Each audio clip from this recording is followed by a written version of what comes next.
ونشهد أن لا إله إلا الله وحده لا شريك له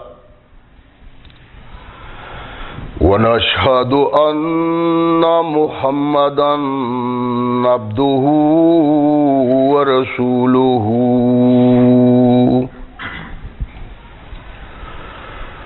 أما بعد فأحسن الحديث كتاب الله وخير الهدي هدي محمد صلى الله عليه وسلم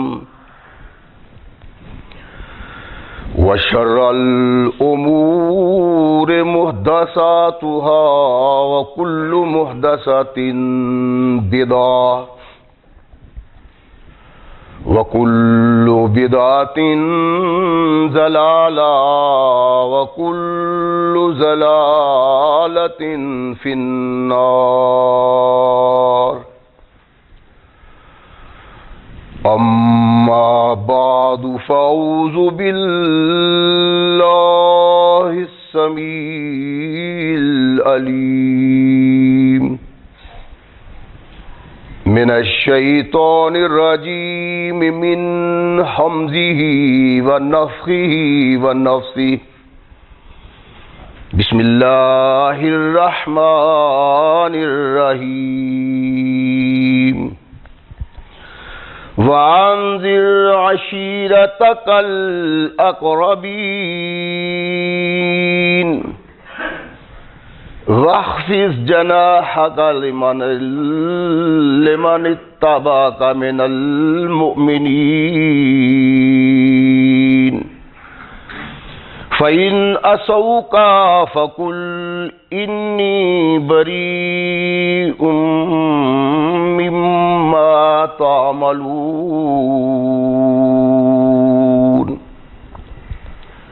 صدق اللہ مولانا العظیم وصدق رسولہ النبی الکریم.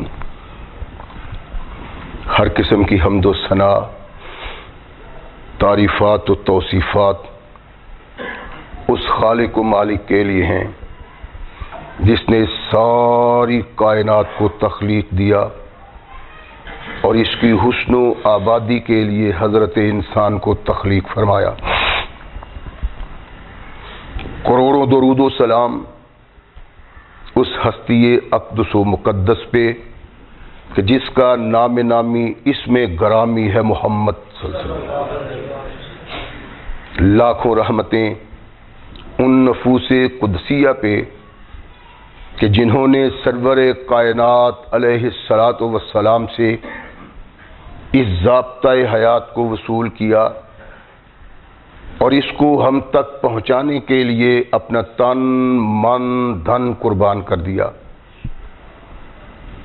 اللہ کی یہ بہت بڑی کرم نوازی ہے کہ اس نے اس ضابطۂ حیات کو ہم تک پہنچانے کے لیے ایسے مضبوط ذرائع اور اسباب استعمال فرمائے کہ ان کی موجودگی میں ہم ببانگے دہل کہہ سکتے ہیں کہ یہ ضابطۂ حیات جو قرآن کی صورت میں ہمارے ہاتھوں میں موجود ہے، یہ وہی ضابطۂ حیات ہے جو آج سے کم و بیش 1450 سال پہلے نبی کائنات رسول ثقلین حضرت محمد رسول اللہ صلی اللہ علیہ وآلہ وسلم پہ انسانوں کی رشد و ہدایت کے لیے نازل ہوا. اللہ کی اس کرم نوازی پہ ہم جس قدر بھی اس کا شکریہ ادا کریں کما حق ہو اس کا شکریہ ادا نہیں ہو سکتا، اس لیے کہ یہ ضابطۂ حیات وہ دستور المتقی ہے کہ اگر انسان اس سے تعلق پیدا کر لے تو یہ قرآن اس کی دنیاوی زندگی میں ایک عظیم انقلاب پیدا کر دیتا ہے، اور اگر اس کو اپنے جسم و روح پہ جاری و طاری کر لیا جائے تو یہی وہ ضابطۂ حیات ہے جو انسان کو دنیا کے ساتھ ساتھ عقبہ کی کامیابی کی ضمانت بھی دیتا ہے. مگر صدحیف آج جس قوم کے دامن میں یہ کتاب ہے وہ اتنی بدنصیب ٹھہری کہ شاید تختہ از پہ کوئی دوسری قوم اتنی بدنصیب نہ ہو۔ اس کا سبب کیا ہے کہ ہم نے اس قرآن کو اللہ کی کتاب تو مانا ہے، ثقلین کے تاجدار محمد الرسول اللہ کی آواز پہ لبیک بھی کہا ہے، لیکن اپنی زندگی کے نقشہ میں کردار کا وہ رنگ نہیں بھرا جو نبی رحمت محمد الرسول اللہ صلی اللہ علیہ وسلم چاہتے تھے۔ اس کا نتیجہ ہمارے سامنے، ہمارا قائد، ہمارا لیڈر، ہمارا رہنما وہ رہنما ہے جس کی رہنمائی کے لیے پیغمبر ترستے رہے۔ کتنے بدنصیب ہیں ہم کہ ہمیں اس کی ذات سے آشنائی ہی نہیں۔ اللہ کی طرف سے انسانیت کی رہنمائی کے لیے جن لوگوں کو اللہ نے منتخب کیا وہ اپنی ذمہ داری پوری کرتے ہیں، لیکن ان کی خواہش ہے کہ کاش ہم بھی محمد رسول اللہ صلی اللہ علیہ وسلم کا چہرہ دیکھ سکیں۔ یہ شخصیت جس کا ہم ذکر کر رہے ہیں، جس کی تعریف اور توصیف کر رہے ہیں، کوئی معمولی شخصیت نہیں، بلکہ اگر کوئی انسان سمجھتا ہے کہ میں نے محمد رسول اللہ کی تعریف و توصیف کر کے حق ادا کر دیا ہے تو یہ غلط ہے۔ کوئی انسان کما حق کا ہو میرے آقا کی توصیف اور تعریف نہیں کر سکتا۔ ایسا انسان جس کا دل اتنا مطہر، اتنا پاک، اتنا صاف ہے کہ اس کے دل کے آئینے پہ میل آتی ہی نہیں۔ کوئی اس کے ساتھ کیا سلوک کرتا ہے، کسی کا رویہ اس کے ساتھ کیا ہے، اس کے سامنے یہ کبھی نہیں ہوا۔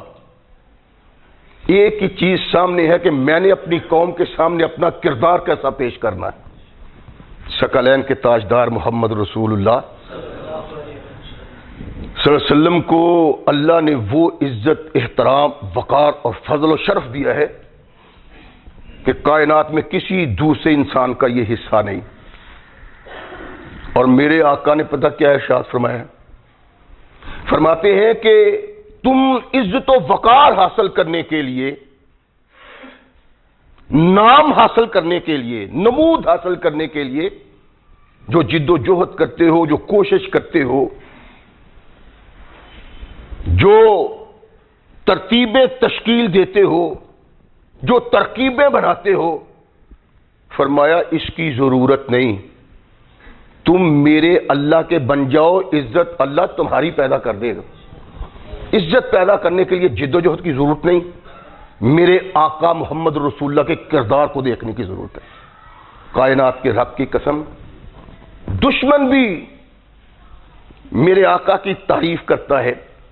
یورپ کے بڑے محقق نے جب 100 آدمی منتخب کیے کہ دنیا میں ان جیسا کوئی دوسرا نہیں،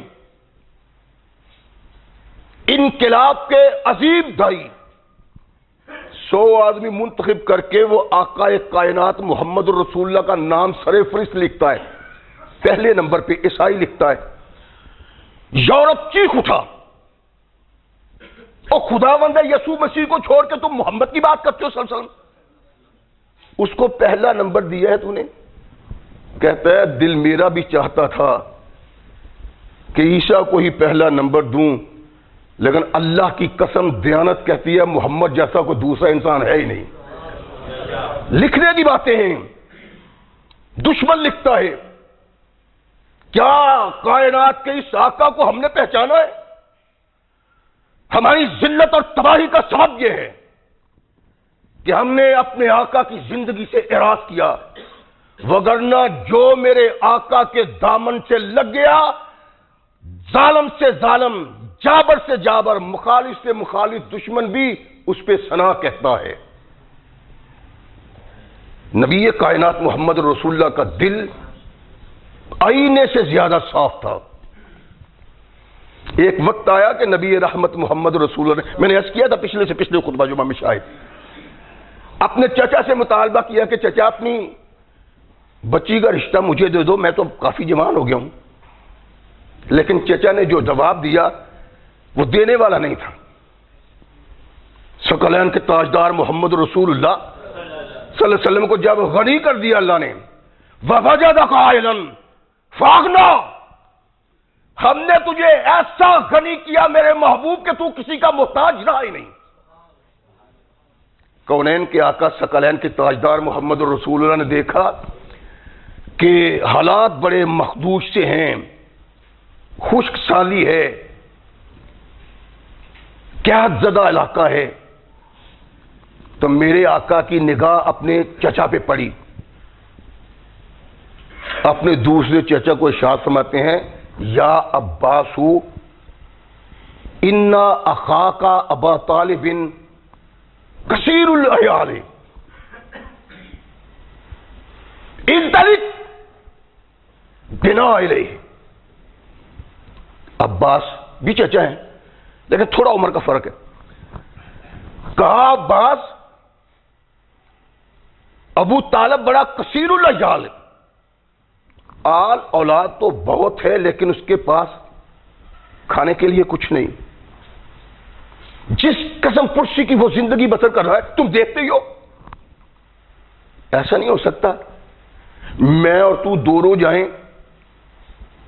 اور چچا سے درخواست کریں کہ چچا تو کثیر العیال ہے اور ان کے کھانے کا تو کوئی انتظام نہیں کر سکتا، اگر مناسب سمجھتا ہے تو ہم تعاون کریں۔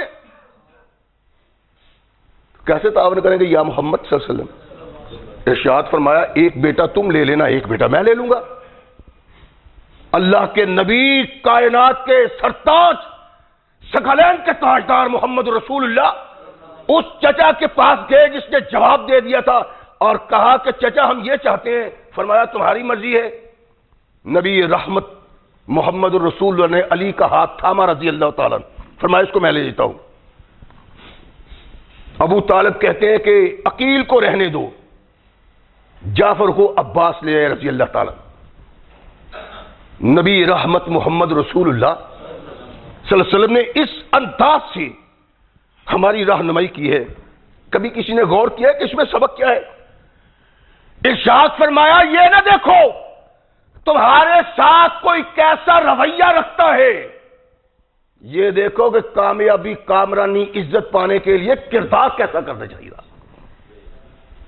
ثقلین کے تاجدار محمد رسول اللہ صلی اللہ علیہ وسلم دکھ اٹھاتے، مکہ کی وادی میں کوئی غلام ایسا نہیں، کوئی آزاد ایسا نہیں جو آقا پہ تان نہیں کرتا، تشریح نہیں کرتا کہ دیکھو اللہ کو اپنی نبوت اور رسالت کے لیے ایک یتیم نظر آیا۔ عتبہ یہاں تھا، شیبہ یہاں تھا، ابو جہل یہاں تھا، امیہ یہاں تھا، ایسے لینڈ لارڈ لوگ اللہ کو پسند نہیں آئے، محمد جیسے یتیم آدمی کو منتخب کر لیا ہے۔ اور اللہ کے نبی چلتے ہیں تو اشارے کرتے ہیں۔ علامہ ابن حشام لکھتے ہیں کہ ایک دن اللہ کے نبی کا دل بہت ٹوٹا، بوجھل قدموں کے ساتھ، ٹوٹے دل کے ساتھ اپنے گھر آتے ہیں۔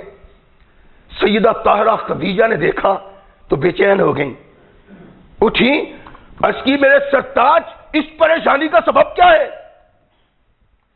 ارشاد فرمایا، خدیجہ آج میری امت کے لوگوں نے مجھ پہ وہ تان کیے ہیں کہ میں برداشت نہیں کر سکتا، دل پریشان ہو گیا۔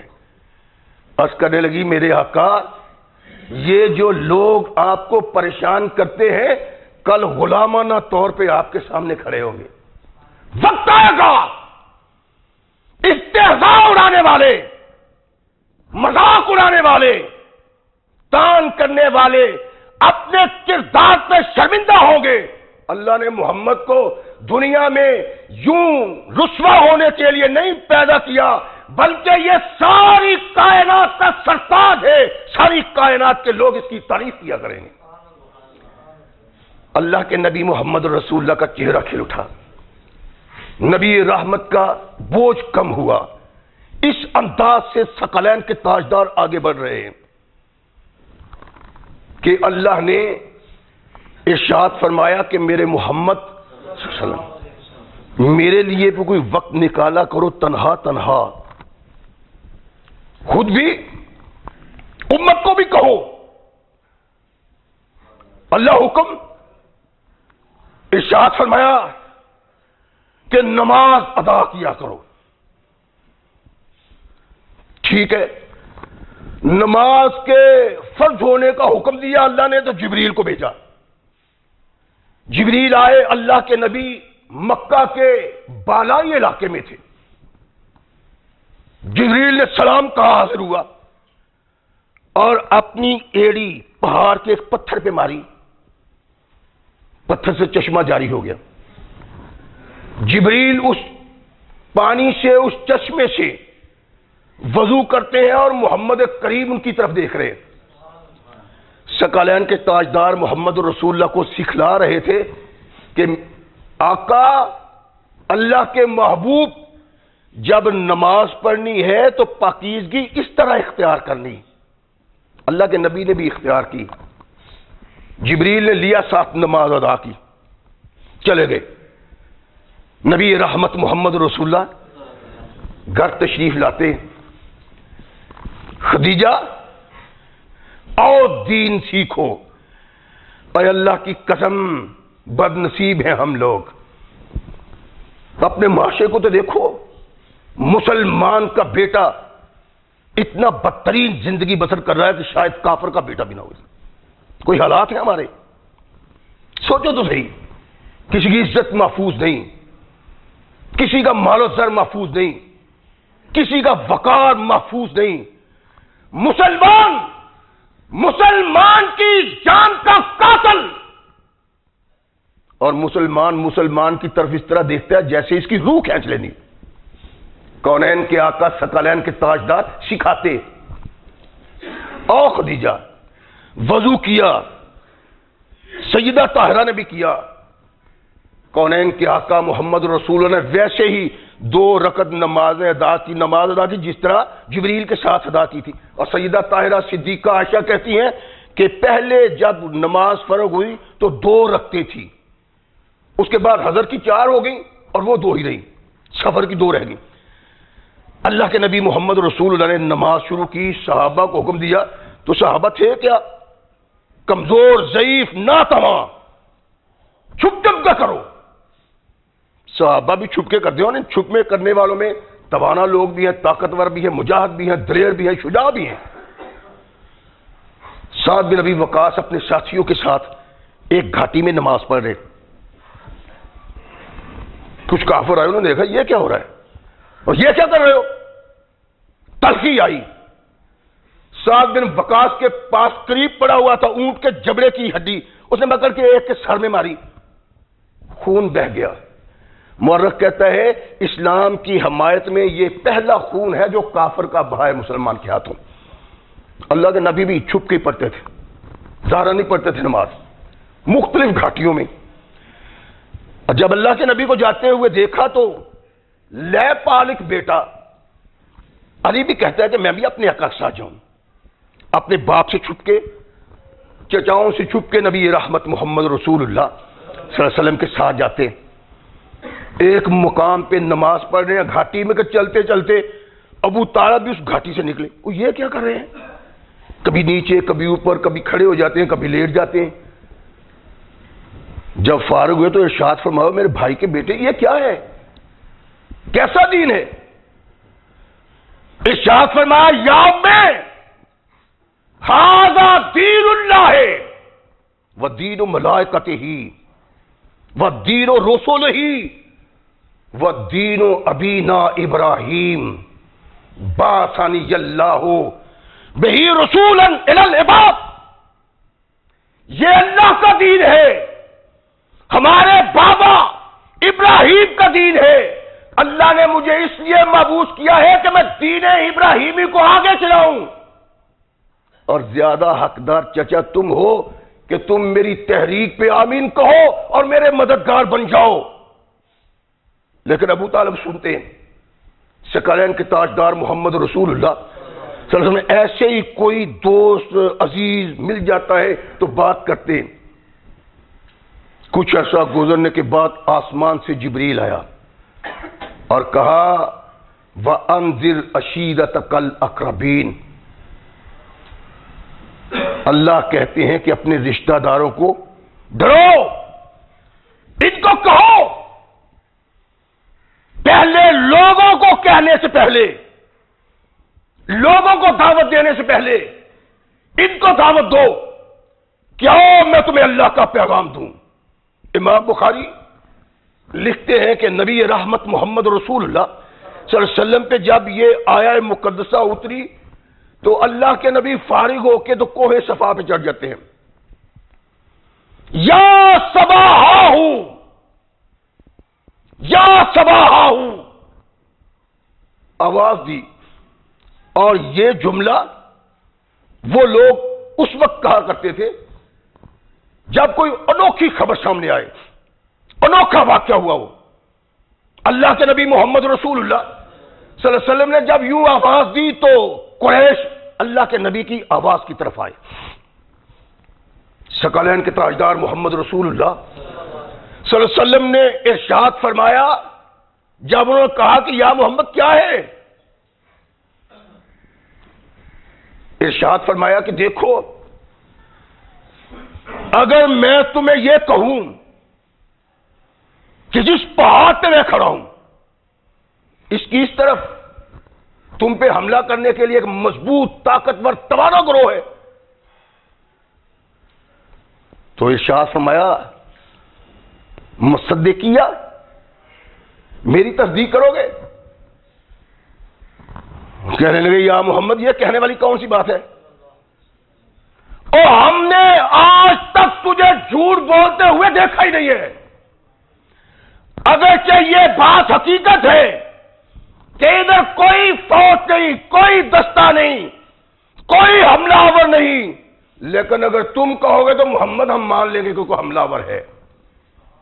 اگر میں تجھ سے یہ کہہ دوں کہ اس کوثر کے پیچھے، پہاڑوں کی بلند اور آہنی دیوار کے پیچھے کھڑا ہے ایک لشکر آ کے تم پہ حملہ کرنے کو، تمہاری جان لینے کو، لہو سے ہاتھ بننے کو، اگر میں تم سے یہ کہہ دوں تو کیا تم مان جاؤ گے؟ یقین آ جائے گا مجھ پہ، کوئی شک نہ لاؤ گے؟ کہا لوگوں نے ہاں سچا ہے تو، یہ جانتے ہیں سب، تو بچپن ہی سے صادق ہے، امی ہے، مانتے ہیں سب، محمد تیرے جیسا تو مکہ کی سرزمین نے انسان دیکھا ہی نہیں، اور زمین کی دھرتی پہ آسمان کے نیچے دوسرا کوئی انسان تیرے جیسا پیدا ہی نہیں ہوا، تو جو کہے گا وہ سچ ہی کہے گا۔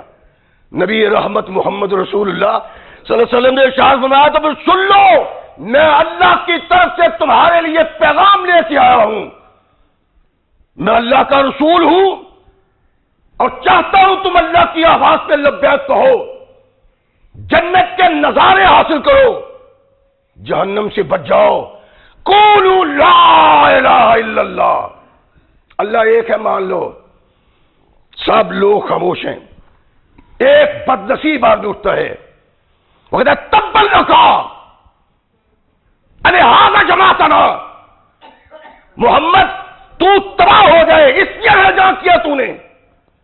یہ کائنات کا وہ بدترین انسان ہے کہ جب اس کے منہ سے یہ کلمات نکلے، آسمان سے جبریل آیا، تبت یدا ابی لہب وتب ما اغنی عنہ مالہ وما کسب، تو نہیں میرے محبوب، یہ ذلیل و خوار ہوگا اور اس کی ذلت و نکبت کو لوگ اپنی آنکھوں سے دیکھیں گے۔ ما اغنی عنہ مالہ وما کسب، نہ اس کا مال اس کے کام اور نہ اس کا عمل اس کے کام۔ یہ وہ ابی لہب ہے جس ابی لہب کی بڑی تعریفیں کرتا ہے پیٹ پرس ملا، اور کہتے ہیں کہ یہ جہنم کی آگ سے محفوظ رہتا ہے، محمد رسول اللہ کو آزادی دینے کے لیے، لوگوں کو آزادی دینے کے لیے۔ قرآن کہتا ہے ما اغنی عنہ مالہ وما کسب، نہ اس کا عمل اس کے کوئی کام اور نہ اس کا مال اس کے کوئی کام، اور اس کو جہنم کے بھڑکتے ہوئے انگار میں داخل کر دیا جائے۔ ایسا بد کردار آدمی کہ کائنات کی آقا ثقلین کے تاجدار جنت نہروں باغوں بہاروں کی بشارت دیتے ہیں، یہ کہتا ہے تبا لکا۔ نبی رحمت محمد رسول اللہ صلی اللہ علیہ وسلم نے جواب نہیں دیا، آسمان سے اللہ نے جواب دیا ہے، تبت یدا ابی لہب وتب ما اغنی عنہ مالہ وما کسب۔ یہ میرے آقا کا کمال ہے کہ اس زبان سے کسی انسان کے خلاف بددعائیہ کلمات نہیں نکلے میرے محمد صلی اللہ علیہ وسلم۔ اگر کسی نے اس ذات کے کیچڑ اچھالا ہے، کہا تو نہ بول، میں تیرا خالق و مالک بولتا ہوں۔ اللہ نے ارشاد فرمایا تیرے دونوں ہاتھ ٹوٹ جائیں، برباد ہو جائے، تیرا مال، تیری جان، تیری دولت تیرے کام نہیں آئے گی۔ ثقلین کے تاجدار محمد رسول اللہ صلی اللہ علیہ وسلم اپنی تبلیغ کو آگے بڑھاتے ہیں، جا جا کھڑے ہو کے اپنا مقصود بیان کرتے ہیں دلائل سے کہ لوگوں اللہ کی آواز پہ لبیک کہو، اور یہ دنیا، یہ جہان، یہ زندگی ختم ہو جانے والی ہے، اور اس کے بعد جو تمہیں زندگی ملے گی کبھی ختم نہیں ہوگی۔ جو جہنم میں چلا جائے گا سدا جہنم میں رہے گا، جو جنت میں چلا جائے گا سدا جنت میں رہے گا۔ نبی رحمت محمد رسول اللہ صلی اللہ علیہ وسلم لوگوں کو اس طرف بلاتے ہیں۔ کائنات کے آقا ثقلین کے تاجدار محمد رسول اللہ صلی اللہ علیہ وسلم کا کردار یہ ہے۔ اللہ کے نبی کعبۃ اللہ میں بیٹھے ہوئے، قریش کا ایک لشکر، ایک جماعت بیٹھی ہوئی، وہاں قریش کا ایک سردار عتبہ کہنے لگا یار محمد بیٹھا ہوا ہے صلی اللہ علیہ وسلم، تمہارا کیا خیال ہے میں جا کے اس سے بات نہ کروں؟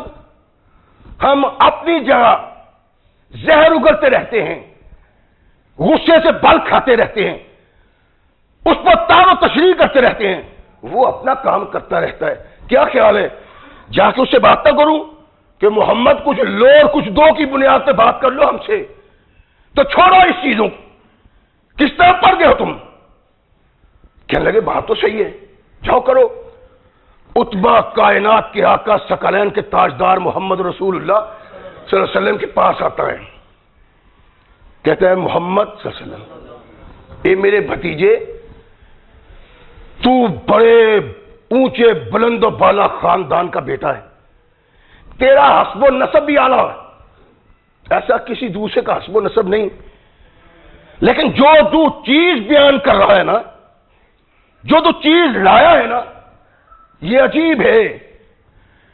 محمد تیرے اس کردار نے، تیری اس تعلیم نے، تیرے اس دعوے نے خلفشار انتشار پیدا کر دیا مکہ میں، قوم تتر بتر ہو گئی ہے، باپ بیٹے کا مخالف، بیٹا باپ کا مخالف، ماں بیٹی کی مخالف، بیٹی ماں کی مخالف، کوئی تجھ کو اپنے سر کا تاج بناتا ہے اور کوئی تجھے اپنا عظیم دشمن سمجھتا ہے۔ محمد صلی اللہ علیہ وسلم ایسے نہیں ہو سکتا کہ میں تیرے سامنے کچھ باتیں رکھوں، کچھ لو اور دو کی بنیاد پہ کچھ تم بھی مان لو، کچھ ہم بھی مان لیتے ہیں، امن اور سکون آ جائے گا۔ فرمایا کل ما تقول یا ابا الولید، اے ولید کے بابا کہو کیا کہنا چاہتے ہو؟ کہنے لگا دیکھو تو نے ہمارے آباء و اجداد کو کافر بنا دیا ہے، اور یہی نہیں تو ہمیں بھی برا کہتا ہے اور ہمارے دین کو برا کہتا ہے اور ہمارے معبودوں کو برا کہتا ہے۔ سوچو تو صحیح کہ آخر اس طرح ہم اکٹھے رہ کس طرح سکتے ہیں؟ میں یہ چاہتا ہوں کہ کوئی ایسا حل نکل آئے جو کچھ تم قبول کر لو، کچھ تیرا ہم قبول کر لیں گے، تو بات آسان ہو جائے گی، زندگی آسان ہو جائے گی، اختلاف کم ہو جائیں گے، جھگڑے کم ہو جائیں گے، دشمنیاں کم ہو جائیں گی۔ ارشاد فرمایا کہو۔ کہنے لگا محمد صلی اللہ علیہ وسلم، اصل بات یہ ہے کہ جب کسی انسان کے دل میں کوئی چیز پیدا ہو تو وہ اس چیز کو حاصل کرنے کے لیے یہ کام کرتا ہے جو تو نے شروع کیا ہے. اور دیکھو تم میرے بھتیجے ہو, میں تمہارا چچا ہوں. اگر تم یہ سمجھتے ہو کہ دولت مند بن جاؤ, مال و زر تیرے پاس ہو, تو یہ لو, میں تجھ سے وعدہ کرتا ہوں یہ کہنا چھوڑ دے, یہ تبلیغ چھوڑ دے, مال و زر میں تجھے اکٹھا کر کے اتنا دوں گا کہ مکہ میں سب سے بڑے امیر بن جاؤ گے. حالی کہتے ہیں اگر دولت کی خواہش ہو تو دولت تجھ کو دلوا دیں, تمہارے واسطے تحصیل کر کے مال و زر لا دیں بابا, اور ہم اپنی جوڑی پھیلا کے لوگوں سے مانگیں گے کہ محمد کے لیے ہمیں دو, اتنا سر اکٹھا کر دیں گے, اتنی دولت اکٹھی کر دیں گے کہ تو مغیر اور کبیر بن جائے گا. عرب کی سلطنت چاہو تو یہ بھی کچھ نہیں مشکل کہ سارے ملک کو کر لیں گے اس بات پر مائل. اگر تو رک سکتا ہے اس بنا پہ کہ سارے عرب کا تاج سرداری کا تیرے سر پہ رکھ دیا جائے, تو سارے عرب کو ہم قائل اور مائل کر لیں گے کہ محمد کو اپنا قائد مان لو, لیڈر مان لو, بادشاہ مان لو, رہنما مان لو. کسی عورت پہ عاشق ہو تو ناممکن نہیں یہ بھی, ہمیں کیا دو تمہارا کام کر دیں گے ہم. یہ نوجوان ہو, جوان ہو, اگر عرب میں کسی نوجوان لڑکی پہ نظر پڑ گئی ہے اور محمد چاہتے ہو کہ وہ مجھ کو ملے, اور اس کو حاصل کرنے کے لیے یہ تو نے راستہ اختیار کیا ہے, تو ہمیں کہہ دو ناممکن کوئی بات نہیں, سر دھڑ کی بازی لگا کے ہم تجھے وہ لڑکی لا دیں گے. مگر اس بات سے باز آؤ, یہ ضدی روش چھوڑو, مقدس دیوتاؤں کو برا کہنے سے منہ موڑو. ایک ہی سوال ہے, ساری باتیں تیری قبول ہے, ایک تجھ سے ہے کہ محمد ہمارے دیوتاؤں کو برا نہ کہو.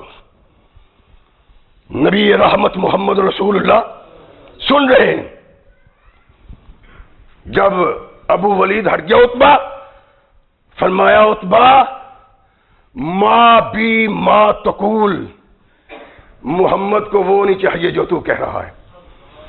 دولت, مال, زر, کھیتی باڑی, زمین, جاگیر, محمد کے دل و دماغ میں کبھی یہ باتیں سمائی ہی نہیں.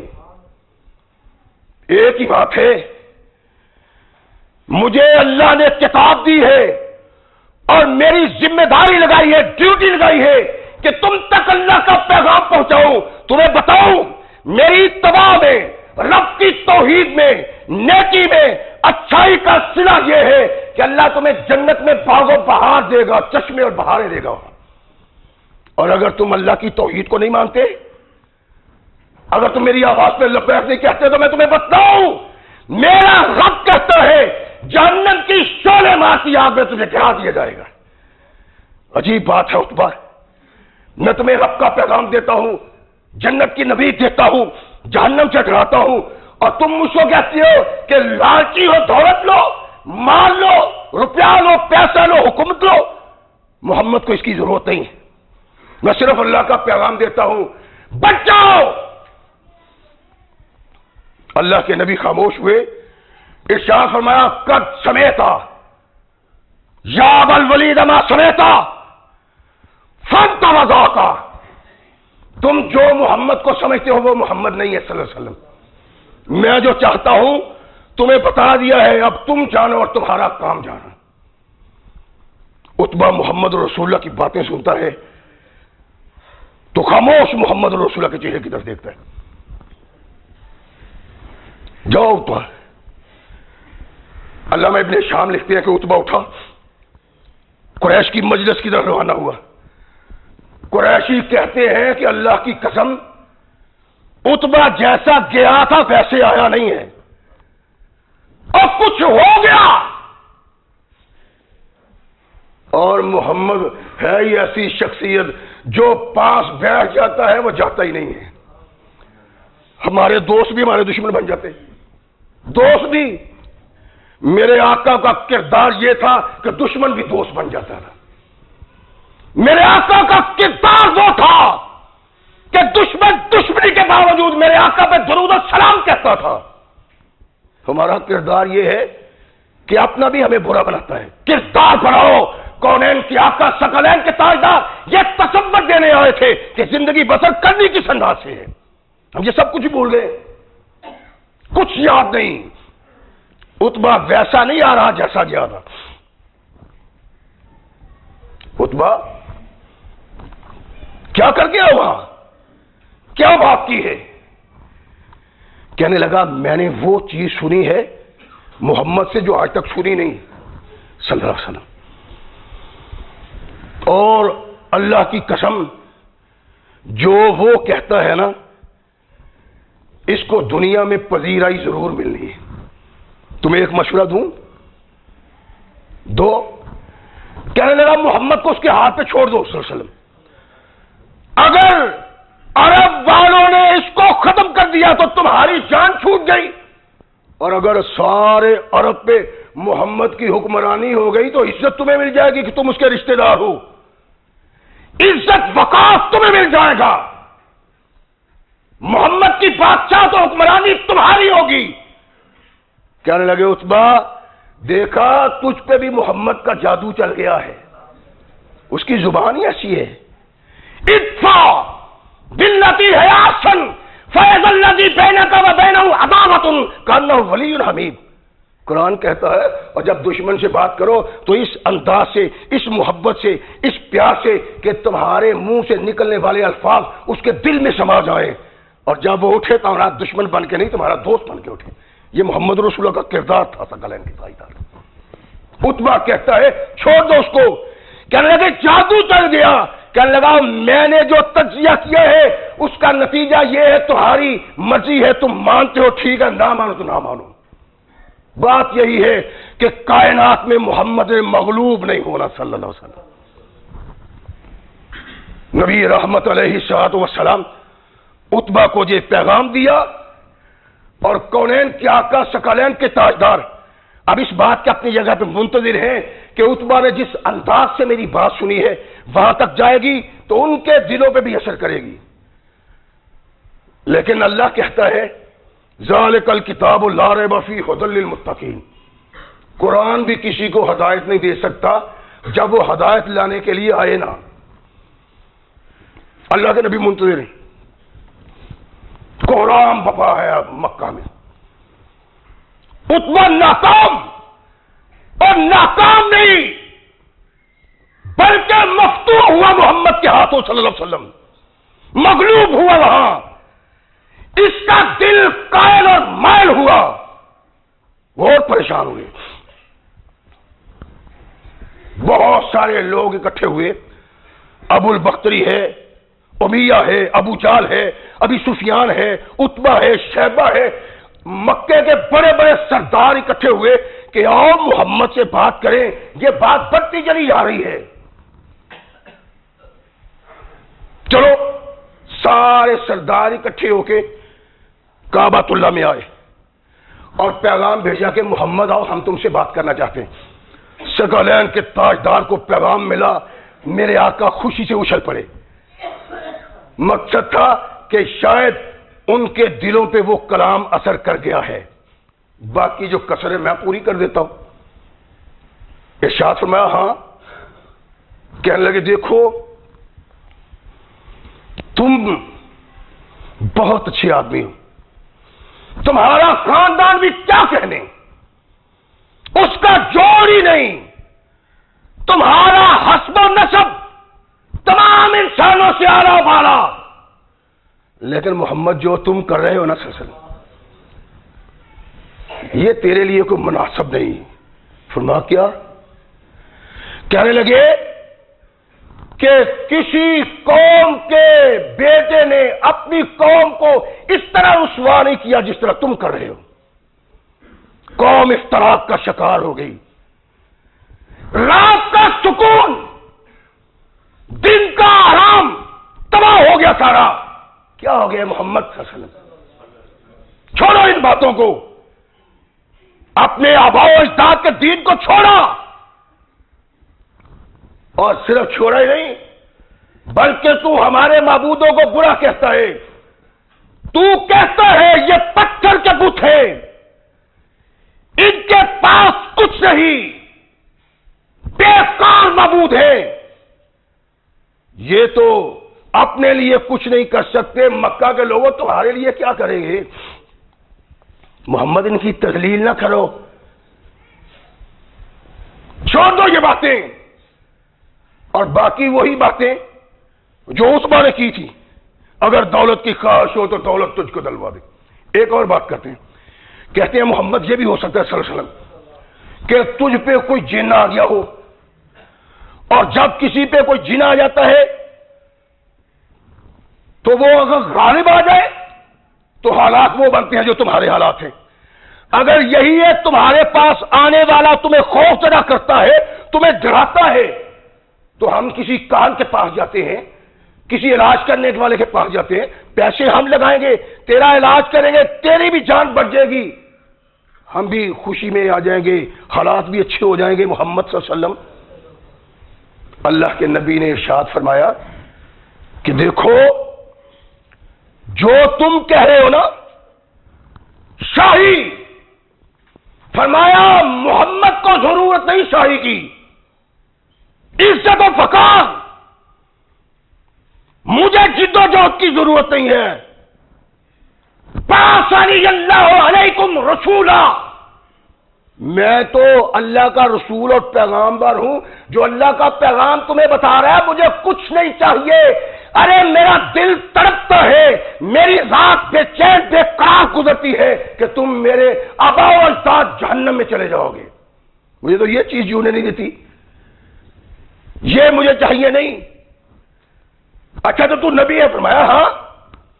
کہنے لگے چلو تیری بات مان لیتے ہیں، ساری باتیں تیری، ایک بات ہماری۔ ارشاد فرمایا کہو کیا؟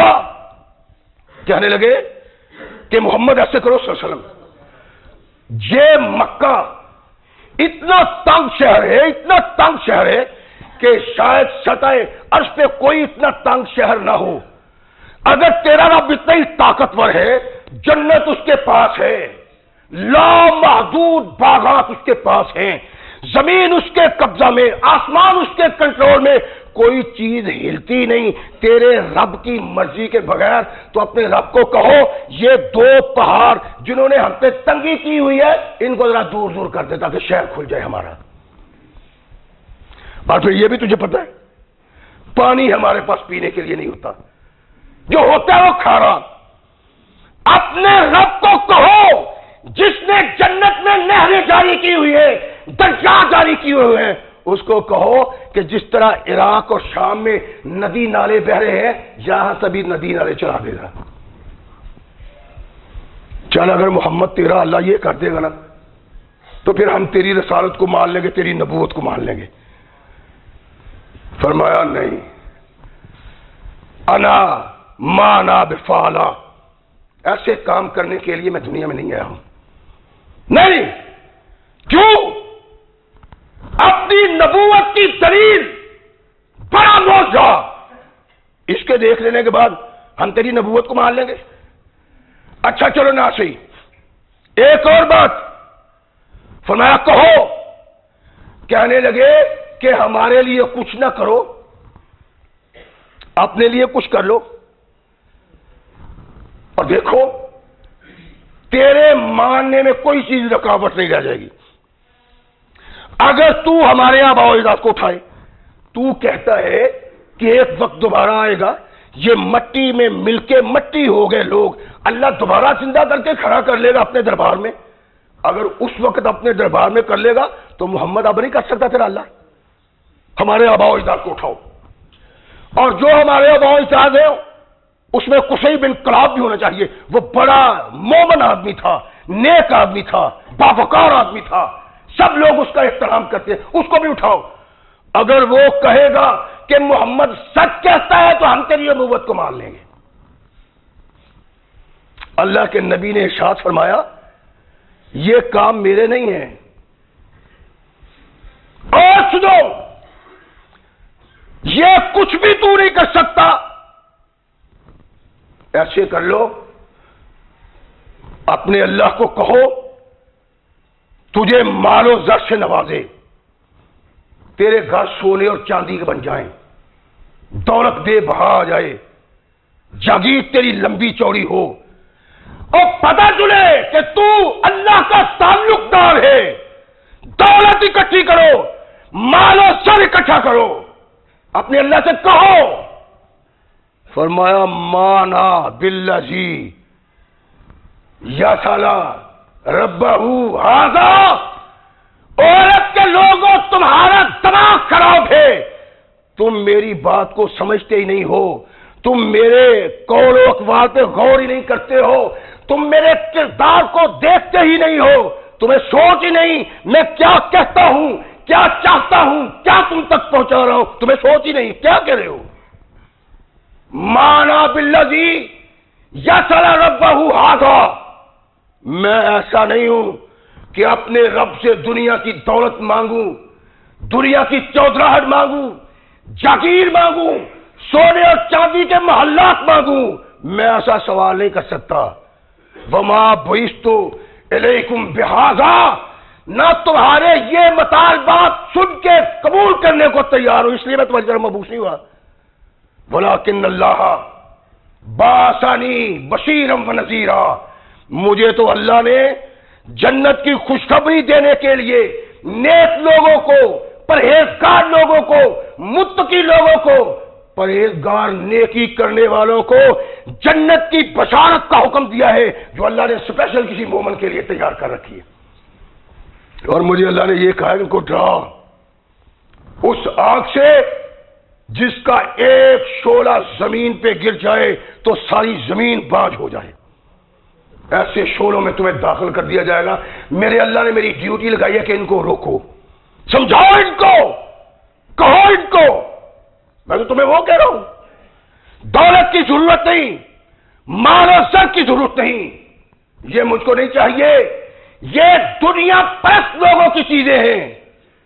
محمد کا دل غنی ہے ان سے، اس کے وہم و گمان میں بھی کبھی ایسا نہیں آیا۔ کوئی بھی بات نہیں مانتے ہو، کسی چیز کو کرنے پہ تیار نہیں ہو، نہیں مانتے تجھے، تیرے باغی ہے، نہیں مانتے تجھے، بس اچھا تیرا اللہ سنا ہے بڑا طاقتور ہے، یوں کہو ہم تمہاری بات نہیں مانتے، اپنے اللہ کو کہو آسمان سے ٹکڑا گرا دے ہم پہ۔ فرمایا ذالک من اللہ، یہ میرے اللہ کے ہاتھ میں ہے، ان یشاء ان یفعل بکم فعلا، اگر اللہ چاہے تو تم پہ آسمان سے ٹکڑا بھی گرا سکتا ہے، یہ محمد کے اختیار میں نہیں ہے۔ ما ھذا الا بشر مثلکم، اور میں تو انسان کو، انسانوں کے اختیار میں یہ طاقتیں نہیں، میرے اللہ کے پاس یہ طاقت ہے، ہاں اگر چاہے گا تو تم پہ آسمان کا ٹکڑا بھی گرا دے گا۔ نبی کونین محمد رسول اللہ صلی اللہ علیہ وسلم کو کافر دعوت دیتے ہیں کہ توحید کے سلسلہ میں کچھ لو اور کچھ دو، تنہا محمد رسول اللہ ان کے پتھر کھاتے ہیں، چوٹیں کھاتے ہیں، مار کھاتے ہیں، لیکن توحید کی بنا پہ کسی سے سودا بازی نہیں کرتے۔ ایمان یہ ہے، اسلام یہ ہے، کونین کے آقا ثقلین کے تاجدار محمد رسول اللہ کسی کی اس معاملے میں بات سننے کے لیے تیار نہیں، بڑے پریشان ہے کافر، ہر طرح سے مایوس، ہر طرح سے مایوس، کہتے ہیں چلو ہاشمیوں کے سردار کے پاس چلتے ہیں۔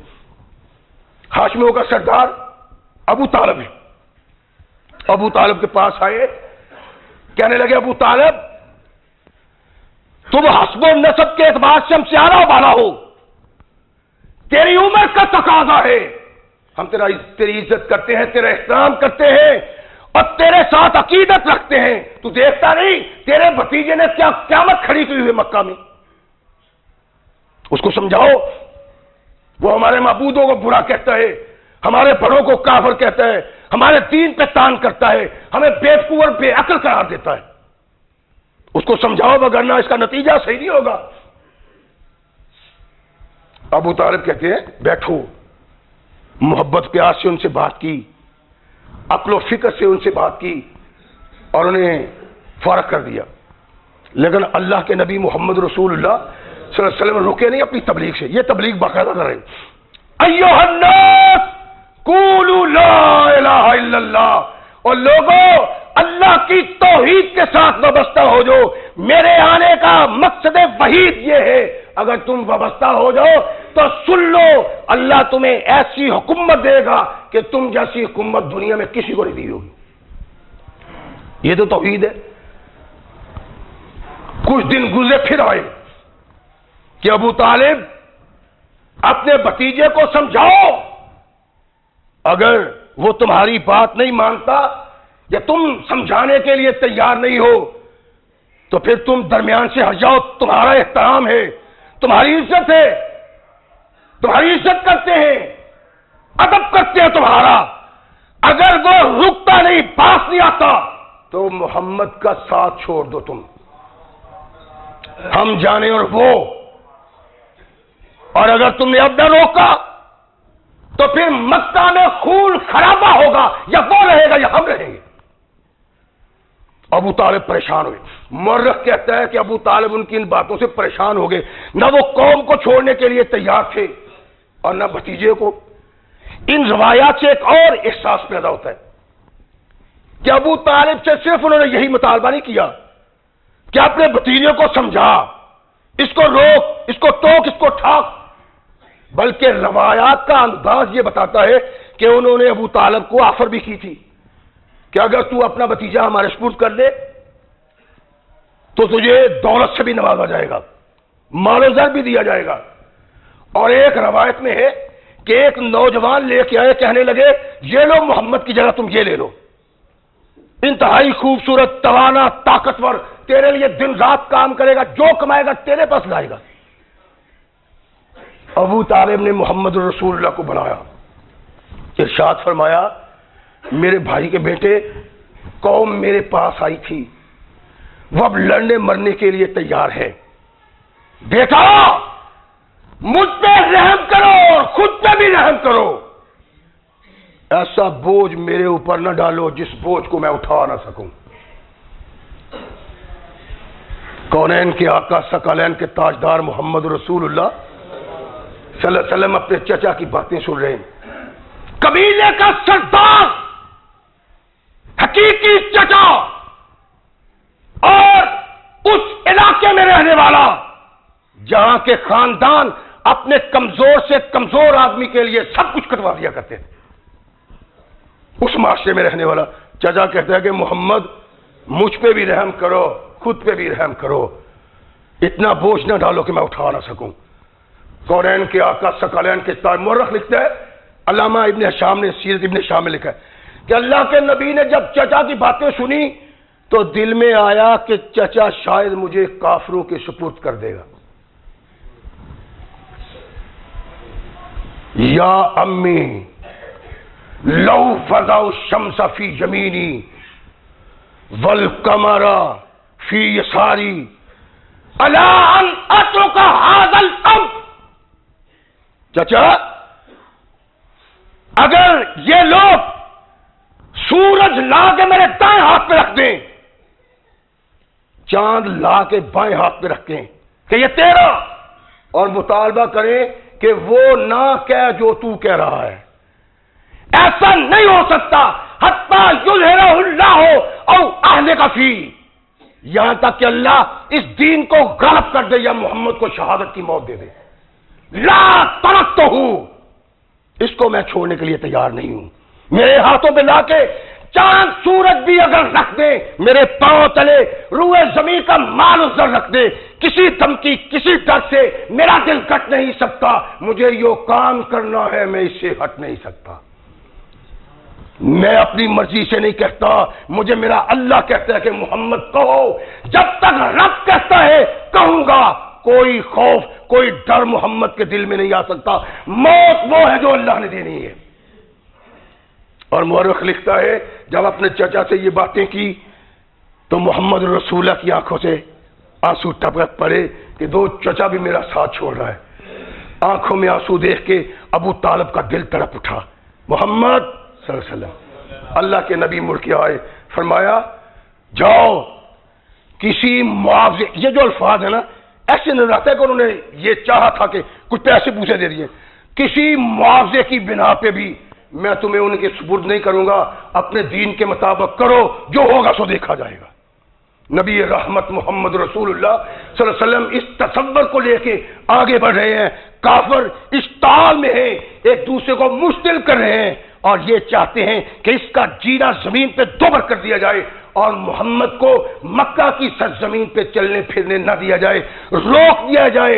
وہ روکنے کے لیے سارا زور لگاتے ہیں، سارے یکجا ہے، محمد تنے تنہا ایھا الناس قولوا لا الہ الا اللہ کہتے ہیں کہ لوگوں اللہ کی توحید کے علمبردار بن جاؤ۔ اگر تم اللہ کی توحید سے دستکش ہو تو پھر تمہارے لیے نار جہنم ہے۔ یہ بڑھتا ہے قافلہ آگے، حالات خطرناک بنتے چلے جا رہے ہیں، لڑائی جھگڑے کے امکانات بنتے چلے جا رہے ہیں۔ محمد رک جاؤ، فرمایا ایسا نہیں ہو سکتا، تم صبر کرو، ایسا نہیں ہو سکتا، دیکھیں گے نتیجہ کیا نکلتا ہے۔ نتیجہ انشاءاللہ العزیز اگر اللہ نے زندگی دی تو اگلے خطبہ جمعہ میں۔ وآخر دعوانا الحمدللہ رب العالمین۔